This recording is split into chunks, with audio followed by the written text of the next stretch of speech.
नीतीश कुमार जी का एनडीए का जितना भी विधायक जीत के आता है वो नीतीश कुमार जी के चेहरा पे जीत के आता है।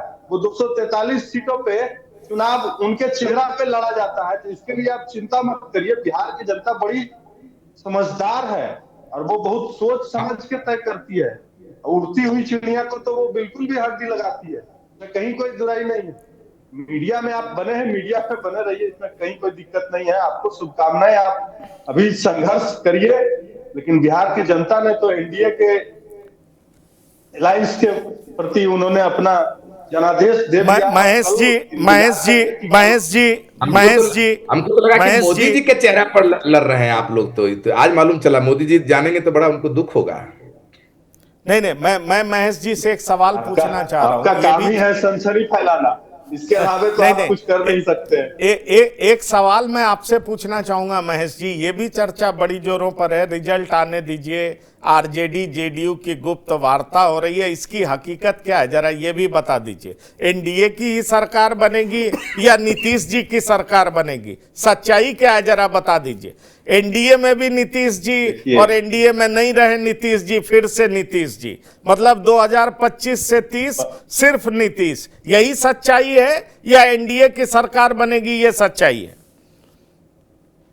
देखिए पंकज जी, जब सेकेंड चरण का भी इलेक्शन 11 तारीख को हो रहा था तो उस दिन भी तेजस्वी यादव जी अपने राजद के हैंडल से भी जिस तरीके का उन्होंने पोस्ट किया है, तो उनको ये लगता है कि चाचा का सहारा ले लेंगे तो शायद हमारा कुछ हो सकता है। पिताजी को तो दिए, पिताजी को तो राजनीतिक रूप से उन्होंने नजरबंद कर दिया है। लेकिन ये तो सच्चाई है ना कि नीतीश कुमार जी ने जो इस बिहार को जिस गड्ढे से, जिस अपराध और लूट तंत्र से बाहर निकाल कर एक सुशासन राज में स्थापित किया, इसमें कहीं कोई संदेह नहीं है। और ये पूरे मीडिया जगत और पूरे बिहार के लोग मानते हैं कि नीतीश कुमार जी ने बिहार में सुशासन स्थापित किया है। तो इस तरह की भ्रम फैलाने राष्ट्रीय जनता दल हो या तेजस्वी यादव हो या उनके नेता हो, इस तरीके के बहुत सारे बयान दे रहे हैं कि डटे रहना है, ये करना है। अरे भाई, लोगों ने वोट कर दिया है, ईवीएम में कैद हो गया है, अब काउंटिंग होगी, जिनके पक्ष में मतदान हुआ होगा उनका कैंडिडेट जीतेगा। इसमें इस तरीके के सनसनी फैलाने की क्या जरूरत है? मैंने तो ये भी देखा है कि आरजेडी के कुछ नेता कह रहे हैं कि हम बांग्लादेश बना देंगे, पाकिस्तान बना देंगे। अरे भाई, ये बिहार में कानून का राज है, जो भी यहाँ कानून के खिलाफ काम करेगा उसके ऊपर कानून का डंडा चलेगा। नीतीश कुमार जी मुख्यमंत्री थे, मुख्यमंत्री हैं और मुख्यमंत्री रहेंगे।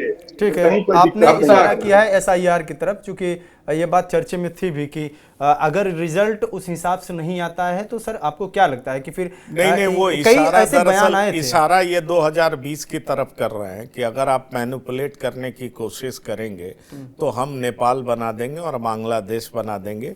एसआईआर भी इसका एक पंकज जी, ये पंकज जी, ये अभी मैंने देखा है कि राष्ट्रीय जनता दल के हैंडल से और उनके एक एमएलसी हैं सुनील सिंह, वो इस तरीके की बात कर रहे हैं। हाँ, वो इसी तरह का बयान देते हैं।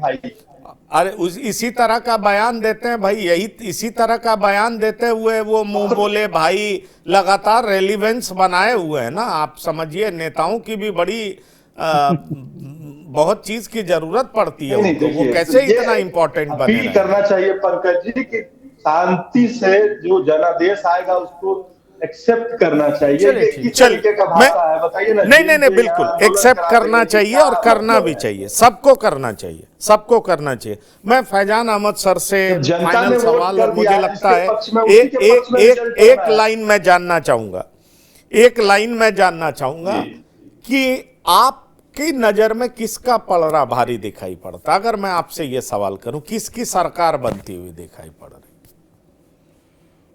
देखिए पंकज जी, इसके लिए 6 महीना पीछे जाना पड़ेगा, खास करके ऑर्गेनाइजेशन।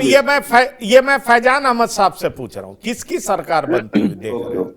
जी पंकज जी, हाँ पंकज जी, मैं ये कह रहा था कि मुझे शुरू से, जब से ये चुनावी प्रक्रिया पूरी शुरू हुई और उसके बाद दूसरे चरण की पोलिंग तक, मुझे ये लग रहा था कि देखिए कांटे की टक्कर तो है और लगभग हर क्षेत्र, हर सीट पर है, और क्योंकि मुकाबला आमने सामने का है, कुछ क्षेत्रों को छोड़ दें हम सीमांचल को, यहाँ तिकोनिया हो गया मुकाबला, लेकिन सब जगह ये आमने सामने की टक्कर है।